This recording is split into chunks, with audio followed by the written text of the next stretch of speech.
sistem peredaran darah pada manusia. Nah, penting sekali bagi kita untuk mempelajari sistem peredaran pada manusia, sebab kita akan mengetahui bagaimana darah mengalir ke seluruh tubuh dengan membawa oksigen dan mengedarkan sari-sari makanan. Sistem peredaran darah pada manusia terdiri atas 1. Jantung, 2. Pembuluh darah, 3. Darah. Jantung dulu yang kita bahas. Jantung pada manusia terdiri dari 4 ruang, yaitu serambi kanan disebut juga dengan atrium kanan. Serambi kanan berperan menerima darah yang memiliki banyak karbon dioksida dari seluruh tubuh. Yang kedua, serambi kiri, disebut juga atrium kiri, berperan menerima darah yang mengandung banyak oksigen dari paru-paru.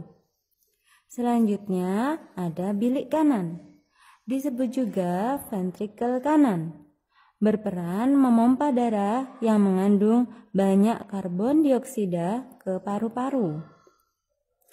Berikutnya adalah bilik kiri, disebut juga ventrikel kiri, berperan memompa darah yang mengandung banyak oksigen ke seluruh tubuh manusia. Nah, itu tadi bagian-bagian dari jantung. Pembuluh darah berfungsi sebagai saluran peredaran darah yang terdiri dari 1. Pembuluh darah nadi, disebut juga pembuluh darah arteri.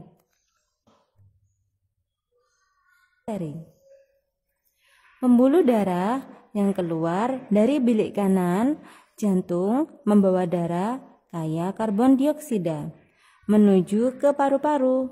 Ini disebut arteri pulmonalis. Yang kedua adalah pembuluh balik, disebut vena. Pembuluh darah yang keluar dari seluruh tubuh membawa darah kaya karbon dioksida menuju ke serambi kanan jantung disebut sebagai vena. Pembuluh darah yang keluar dari paru-paru membawa darah kaya oksigen menuju ke serambi kiri, dinamakan vena pulmonalis. Nah, adik-adik, sekarang kita mempelajari darah.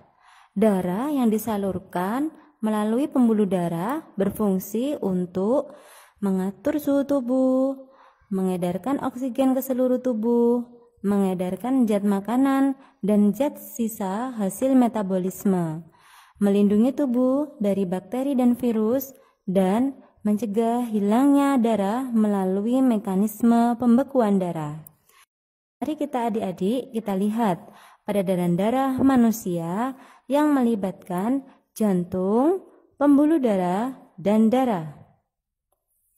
Peredaran darah manusia dibedakan menjadi peredaran darah kecil dan peredaran darah besar.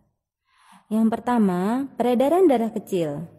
Peredaran darah kecil mengalirkan darah kaya oksigen dari bilik kanan melalui pembuluh darah arteri pulmonalis menuju paru-paru. Dan setelah keluar dari paru-paru akan mengalirkan darah yang kaya oksigen melalui vena pulmonalis menuju ke serambi kiri. Jika kita buat skemanya seperti ini. Nah, adik-adik, selanjutnya adalah peredaran darah besar. Peredaran darah besar mengalirkan darah kaya oksigen dari bilik kiri melalui pembuluh arteri menuju ke seluruh tubuh manusia.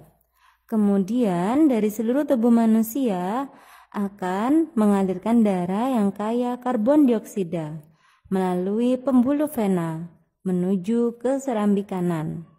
Jika kita buat skemanya seperti ini. Begitulah adik-adik sistem peredaran darah pada manusia. Nah, adik-adik, yang telah kita pelajari pelajari dapat kita simpulkan bahwa sistem peredaran darah kita terdiri dari 1.